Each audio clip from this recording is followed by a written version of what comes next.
I am hurting.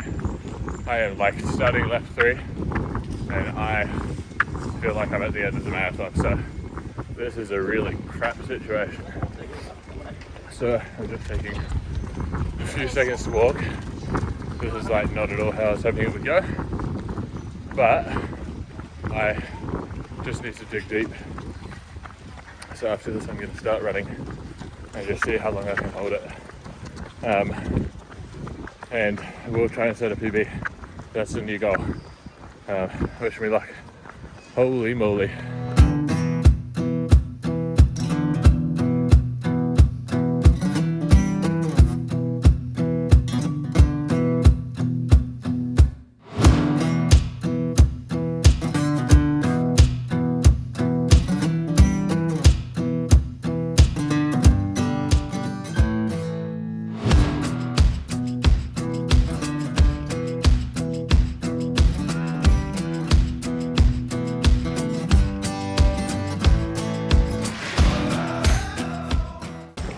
Already, it is good time. We're walking to the start line. It is a very light drizzle, but it's nice and cool, so should be good. And try and take some videos as we go.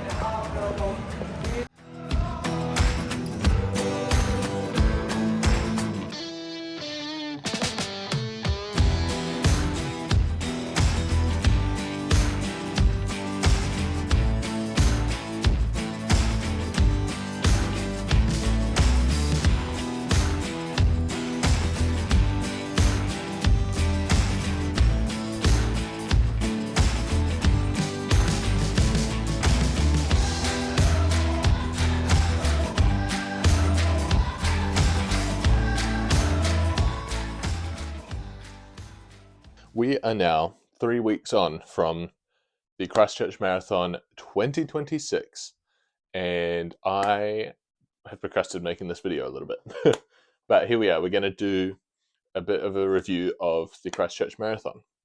Now, for those who have not been following, I have been training and preparing for the Christchurch Marathon for about 12 to 16 weeks prior to the marathon. Ran it on April 12th down in Christchurch, and it was a cool journey. It was a fun build up to it, but not without its challenges. So we're going to break down both a bit of the training, the kind of preparation that went into the weekend, the race, and then kind of the aftermath. So first of all, I just want to say a huge thank you to Movember. Movember was the charity that I fundraised for over the course of this marathon, and we'll get more into that in a second. But they do such great work for men's mental health and men's health in general, and so I am just really grateful that as a part of this whole process that they sent me some merch to train in and race in, and made this whole experience a little bit more exciting with that kind of added bonus. I have run 2 marathons before. This was my 3rd marathon, and it's been kind of a seasonal thing. I tend to train, decide that I want to do a marathon, forget how difficult marathons are, and then I will work for 12 to 16 weeks, train for them. They're horrible. Marathons are terrible. 2 years ago in 2024, I ran the Hawke's Bay Marathon, and after that just dropped off running for a little bit, took a bit of a break from it, which was needed, and from there kind of was on and off running, and I decided when I joined Zone Blue again last year that it was time to do another marathon. Now, I thought to myself, I really find that I'm a more disciplined version of myself when I have something to train for. I decided that I wanted to run a marathon, and beyond that, wanted to run one for something that was more than myself. So for the last 2 years, for the last 2 marathons rather, it's been very much what am I going to get out of it, and all of that to say, I thought that this time it was time to do it for something else. So, um, inspired by a couple of my friends who have been very connected to the Movember space, I decided that I wanted to fundraise for Movember, because I have a couple of people who I know who have gone through quite difficult times, and their connection to running has led them to do some pretty amazing stuff in terms of raising money for Movember, but also some pretty cool athletic achievements. And I just find that in those scenarios, the communities really come together, bring people together, and community at the end of the day is what this is all about, and what is healthy for us. And so I was inspired by that. So I reached out to Movember and asked whether we'd like to kind of do it together. And so from there, started training. Now, I would say I am at an intermediate skill level running. I am not quick, but I have done this enough times that I feel pretty confident in my own abilities and I kind of know where I sit. And I felt pretty confident that I could pull off running between about 70 to 80, maybe even 90 kilometers a week over the course of this training block. So I did. Started off and started, I think, at about 70-kilometer weeks.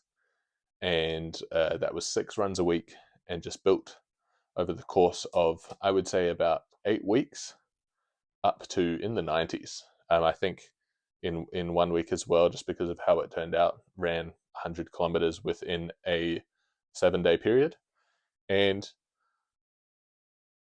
felt great, was feeling really fit, was really on a good wavelength with the marathon block. And then I got sick. I got the flu.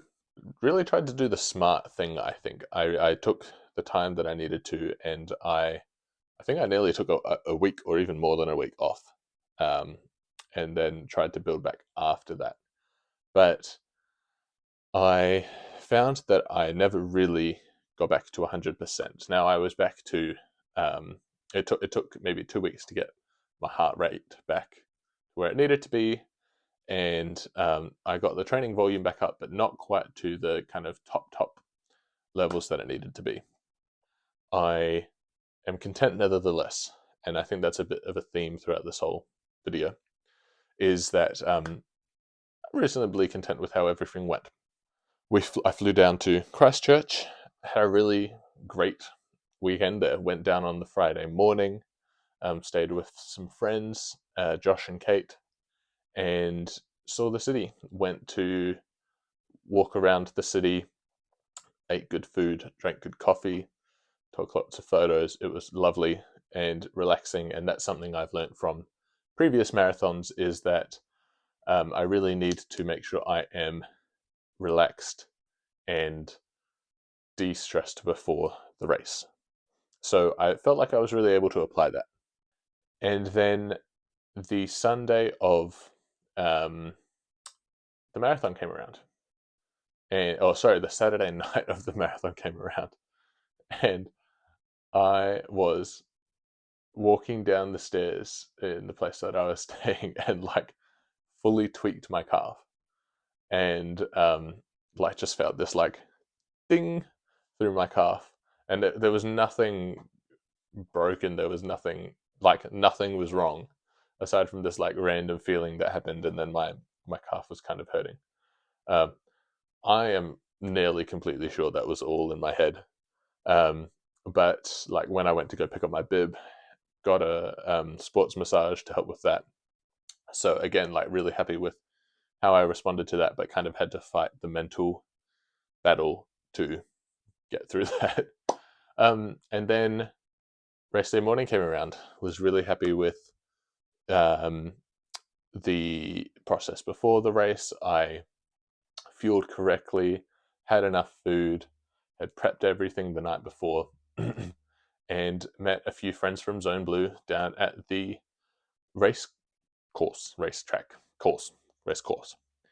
and it was pretty fun. It was kind of like misting rain. There was the threat of rain the whole time, and it was quite cold. So obviously got to bag drop, and then about 200 people were just like huddling under this Red Bull kind of like domed tent, and just trying to stay warm before the race. Now, when you were doing the bag drop, you still had maybe 30 to 40 minutes before the race started. So it was kind of that, oh, how do we time a bit of a warm up versus a bit of a staying dry out of any rain, because there's nothing worse than like starting the marathon and already being wet. So anyway, stayed dry, did a little bit of a warm up beforehand, and the one thing I would say is I did like a stretching warm up, but didn't do a run, like a little jog warm up. So something to think about. It was a great atmosphere. There were tons of people. I have not seen that many people at a marathon start. I think there were more than the Queenstown Marathon. I might be wrong, but in 2022. But all went well there, and so the gun goes. You kind of walk to the start line and then start jogging, just because of how many people there. And I would say I started the race like exactly how I hoped. My goal the whole way, I set a plan on my phone, on my watch rather, sorry, it was to try and run sub 4, which I thought was pretty achievable. I think that was the shape I was in. We were off, we were running at about 5:40 pace. I was keeping a really close eye on my watch, and we were ticking along really comfortably at kind of like 5:40, 5:39, 5:40. If you look at my Strava, there's a really consistent kind of flat line of like good pacing, which I was really, really happy about. I think that's like one positive takeaway, and maybe we'll get into positives and negatives shortly. But I was really happy with that. It was the first time I had really stuck to a race plan. So we get 5 kilometers in, and I am finding it really tough. And not that it was tough, it was that it was tougher than it should have been. So I again hit 5Ks in and thought, ooh, this is a little bit worrying. And I was really happy how I reacted. I said to myself in the moment, this is okay. You don't always feel great right at the start. You'll get into a rhythm, you'll settle in, it'll be fine. So again, knuckled in and continued running at this good pace, and made it actually through to maybe 15 kilometers. So this is a little more than halfway through the second lap. It's a 4-lap course. There's a really long straight from about 15 kilometers to 17 kilometers, like every at the close to the end of every 10k lap. And I was struggling. And I know I can run faster than that for 21 kilometers and feel like totally fine. So this was a huge red flag. In that moment, I kind of knew that it wasn't going to happen that day. And so thinking about it, I don't think I quite had all of my senses with me at that point. In hindsight, I think I should have decided to just pull right back and just go off feel. But I kind of, at the same time, wanted to just run as close to that plan for as long as I could. And it turned out that that was till about 19 to 20 kilometers. I don't know exactly, but at that point I hit the wall. I am hurting. I am like starting lap 3, and I feel like I'm at the end of the marathon, so this is a really crap situation. So I'm just taking a few seconds to walk. This is like not at all how I was hoping it would go, but I just need to dig deep. So after this I'm going to start running and just see how long I can hold it. and we'll try and set a PB. That's the new goal. Wish me luck. Both my brain and my body, I think, gave up at the same time. So when we hit that point, I decided we had 2 laps to go. I needed to reset. So stopped, I walked. I was really glad I never stopped during this.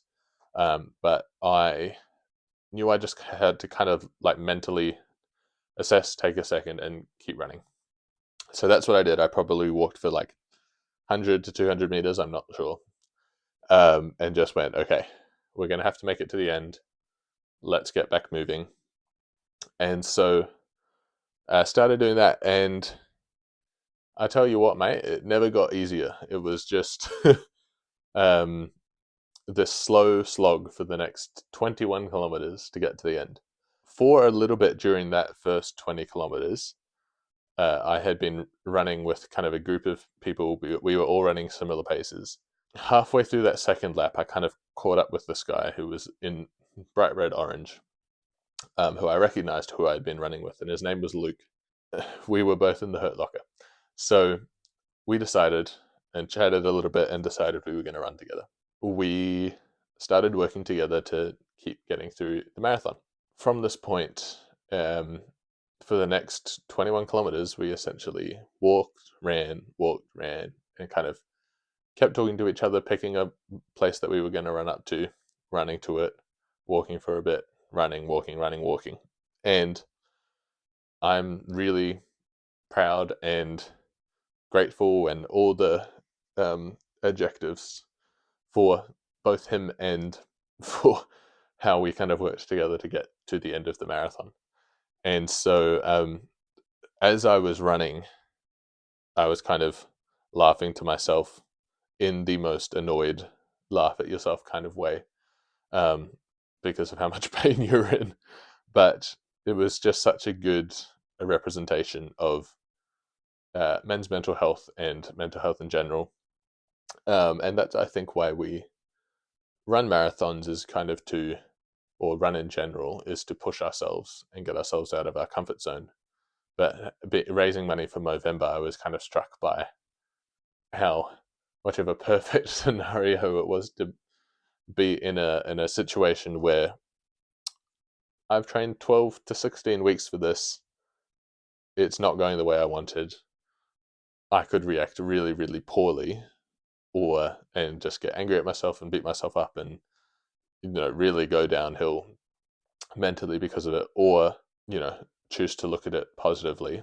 What I was really grateful for is that I think if I had done that whole the second 21 kilometers on my own, I think it would have gone a really different way. I think I would have potentially walked off the course and just called it a day and did not finish. But because Luke was there and we just started working together and cracking jokes and trying to keep each other alive,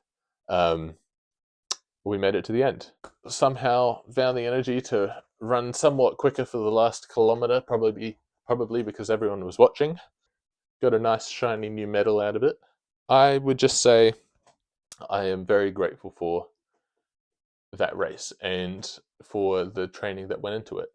I put a lot of pressure on myself to perform, and particularly as I'm posting more and sharing more publicly what my goals are, it's this kind of interesting situation where you put arbitrary pressure on yourself to run a certain time. So for me, 4 hours I thought was really achievable, and I ended up running, drumroll please, 4 hours, 49 minutes, and 22 seconds. That is nearly 50 minutes slower than I wanted to.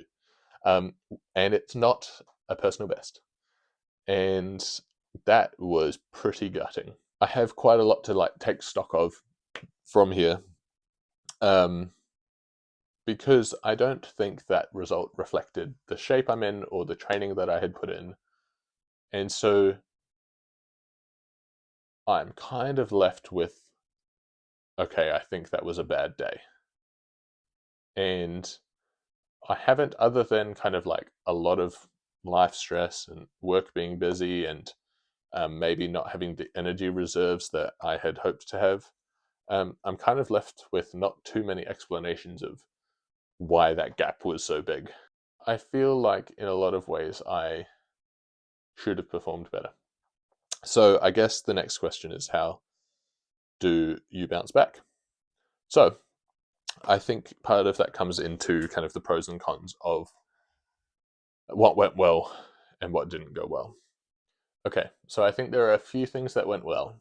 I think my training was not quite as consistent as other marathons, but was, I think, I was more surrounded by people when I was doing it. And I think I hit a few weeks of peak training, so like was the highest I've ever been. I navigated the kind of pacing of those runs quite well. Secondly, I made really good decisions around responding to sickness and not training through sickness, knowing when to take a break, and listening to my body when I needed to. I also think I made good decisions around when to prioritize work over training and vice versa. Like there were sometimes it's kind of like, okay, I need to work late to get this thing done. I'm just going to leave my run for today. I'll do it tomorrow, because doing both would have actually led to more fatigue and been a worse outcome. I am really happy with how I managed the weekend, um, and applying some of the learnings from previous marathons. I think when I ran Hawke's Bay, which is still my personal best, I submitted an assignment at like 10 p.m. or 11 p.m. the night before the marathon. So that is not good management of my time. Whereas I was much more happy with this one. Lastly, I was really happy with my mentality and my discipline in the pacing. Really stoked with that. So those are some positives, some negatives, and some work-ons, which I think I can apply going forward. Nutrition. I think that I have not been the greatest at eating what I need to fuel these kind of big runs. I'm a larger guy. All 100 kgs of me needs to be like appropriately fueled for anything over a half marathon. So what am I going to do about that? I have already reached out to a nutritionist who I know, and am going to start working with them from tomorrow, actually, and with the hope just to get like better fuel in, more energy, perform better, but also just to like feel better in general. Secondly, I think and there's no real way around this, but when I signed up for the marathon, I was not aware of how busy other factors in my life would be. And so potentially that wasn't the right time to run a marathon. So in future, I'm just going to try and be a bit more cognizant of what could be coming up for me in training, um, and pick the right races for the right times. I also have been reflecting a lot on just how glued I am to my watch. So I tend to, in my training runs, but also in the race, be very much like looking at my watch all day, every day. And so while that was really helpful to pacing really well, I think when I hyper focus on where I am in terms of pace, I can limit myself or be very governed by pace and not by how I feel. And so I'm going to try and make a conscious effort to be more ruled by how I feel than by the watch. I think, lastly, and this isn't something that went really well or badly, but I just wanted to kind of reflect on how I deal with a bad race, because let's be honest, this was a bad it was a bad outcome in terms of time. It wasn't a bad outcome in terms of holistically. So I have been reflecting on the fact that I think I would say I am content but not satisfied. And so I, based on all the factors, I am content with how the race went. I didn't have the day that I wanted, but I was able to raise $1,165 for Movember. And when I started this whole fundraising thing, I was scared to do it. I thought no one would donate, and also I had never done something like that before. So to get to the end of that and have raised that much money, I was just really blown away, one, by the people around me who donated, and two, that was quite a fulfilling thing to layer on top of the marathon. When I finished, I knew that what had happened in terms of the race result didn't quite line up with the work that I had put in. And while there's a lot that I can change and improve and refine, I think I can hand on heart just push that marathon to the side and go, okay, cool. Let's move on to the next thing. I'm sure the next thing will be better, and kind of let the bad result roll off my back. That's what we're going to do. I am headed up to the Hawke's Bay Marathon, well, half marathon, in 2 weeks to go race a half marathon, and feeling really excited about it. I'm going to trial a couple of things. I'm going to, again, a key thing is that I am going to try and race it much less reliant on my watch and just race for fun. Make it a kind of what we would call a B race, as opposed to like an A race. Just go out there and try and feel quick. Try and feel like I am racing more than I am kind of running a time trial, and running off effort levels. And so we will see how that goes. There's a lot that marathoning teaches you, and I feel like with each one I learn more. And in all seriousness, like, I thought the third one would be easier, and it turned out to be one of the hardest yet. But I am actually quite excited for the future of running. So I just want to say a big thank you to everyone who donated, everyone who has been kind of training with me or following along or commenting or sending me texts. It's really fun to be talking about my running a lot more, just because I nerd out about running. So I think I may as well talk about it. Yeah, hopefully lots more running to come. Appreciate you all. Catch you later. Play the outro music.